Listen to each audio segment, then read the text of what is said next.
আহ্বান জনাইছোঁ অসমৰ ৰাইজলৈ, গছ পুলি ৰুওক, প্লাষ্টিক নবনাওক। হ'ব পিছুৱাই দিয়া।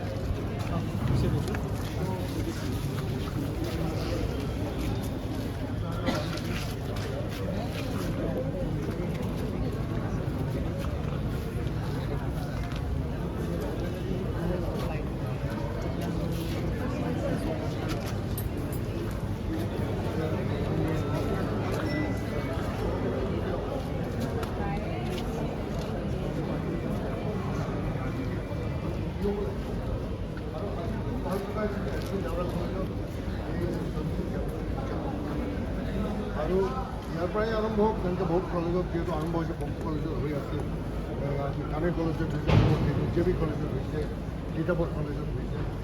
মই কালি মাত্ৰ আহি পাইছোঁ গতিকে এই বাৰ্তাটো যাওক আৰু মহাবিদ্যালয় বা স্কুলত এইটো উদযাপন কৰাটো অতি প্ৰয়োজন, কাৰণ ইয়াত গছপুলি ভৰাই দিওঁ। এই বিভাগীয় কৰ্তৃপক্ষই গছপুলি আৰু প্ৰত্যেক গছপুলিৰ নাম, কোনডাল কি গছ, জলফাই, মধুৰি, যিমান যত শিলিখা, আমলখি, যিমান গছ আছে, আৰু বিশেষ ফুলৰ গছ, খৰিকা যায়, গোলাপ, তগৰ, আজিকালি নামবিলাক নাজানে। গতিকে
পাঁচ জুন 2025 চনত আজি সমগ্ৰ বিশ্বই বিশ্ব পৰিৱেশ দিৱস হিচাপে উদযাপিত কৰাৰ যি সিদ্ধান্ত লৈছিল 1972 চনতে, আৰু সেই সিদ্ধান্ত অনুসৰি ভাৰত চৰকাৰৰ নিৰ্দেশত, অসম চৰকাৰৰ নিৰ্দেশত আজি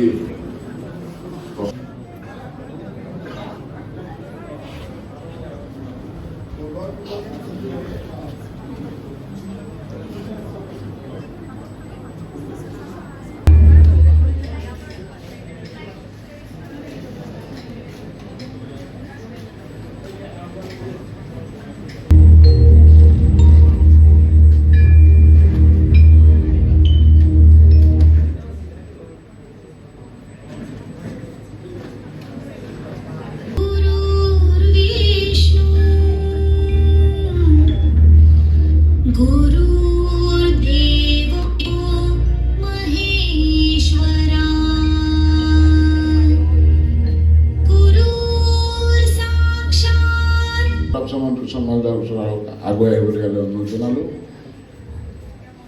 মই ৰাজীৱ বেগৰ কাউন্সিল আফটাৰ এছিষ্টেণ্ট কমিছনাৰ আৰু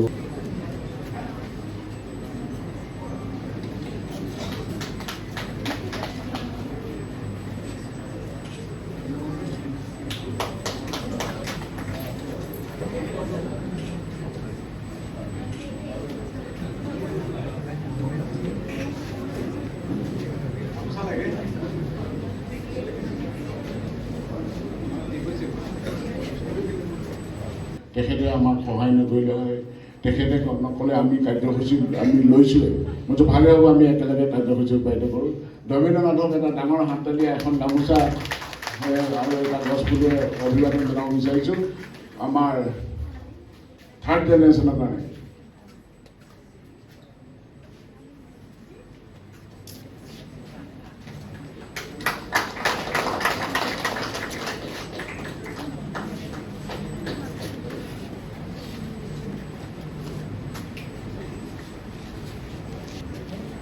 গৌতম দাসক ধন্যবাদ জনাইছোঁ।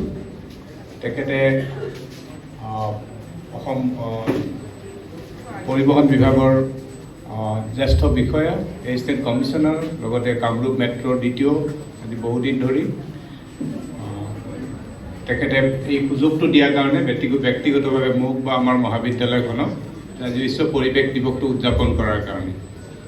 আজি আপোনালোকে দেখিছে মঞ্চত উপবিষ্ট হৈ আছে অসমৰ বিশিষ্ট ব্যক্তিসকল, যিসকলৰ অসমৰ সমাজ সংস্কৃতিত অৱদান আমি সকলোৱে জানো। শ্ৰদ্ধাৰ প্ৰাঞ্জল শইকীয়া দাদা, তাৰপিছত মলয়া গোস্বামী বাইদেউ, আমাৰ চেতনা দাস বাইদেউ সকলোৱে আমি জানো, আৰু তাৰোপৰি আৰু কেইবাজনো বিশিষ্ট অতিথি আমাৰ মাজত উপস্থিত হৈছে। আমাৰ যিহেতু ঠাই কম, আপোনালোকে দেখিছে আমি টাবতে গছপুলি বহুত ৰুইছোঁ, প্ৰায় 300টা টাব আমি মেইনটেইন কৰোঁ, ফ্লাৱাৰ টাব বা প্লেণ্টছ টাব। মহাবিদ্যালয়ৰ বিভিন্ন ফ্ল'ৰত এইবিলাক আছে, আমাৰ বিশেষকৈ NSS ভলণ্টিয়াৰসকলে মেইনটেইন কৰে এইবিলাক। বিষয় সেইটো হ'ল ভেহিকুলাৰ পলিউশ্যন। ভেহিকুলাৰ পলিউশ্যনে কিমান ক্ষতি কৰিছে আমি তাক আমি সদায় দেখি থাকোঁ। বিশেষকৈ উইণ্টাৰত যেতিয়া বৰষুণ নাথাকে, ভেহিকুলাৰ পলিউশ্যনে আমাৰ কিমান ধূলি গুৱাহাটীত কৰে সেইটো আমি সদায় দেখি থাকোঁ। এই ধূলিৰ কাৰণে আমাৰ মহাবিদ্যালয়ও কিমান ক্ষতি হয়, ডেস্ক বেঞ্চ কিমান লেতেৰা হয়, ফ্ল'ৰ লেতেৰা হয়, ডেইলি চাফা কৰিব লাগে, এইবোৰ আমি নিজে ভুক্তভোগী। আমাৰ ওচৰৰে বৰ্ণিহাট যি বৈজ্ঞানিকে বৰ্তমান গুৱাহাটীৰ লগতে আমাৰ অসমৰ পৰিৱেশৰ ওপৰত অধ্যয়ন কৰি থাকে, তেখেত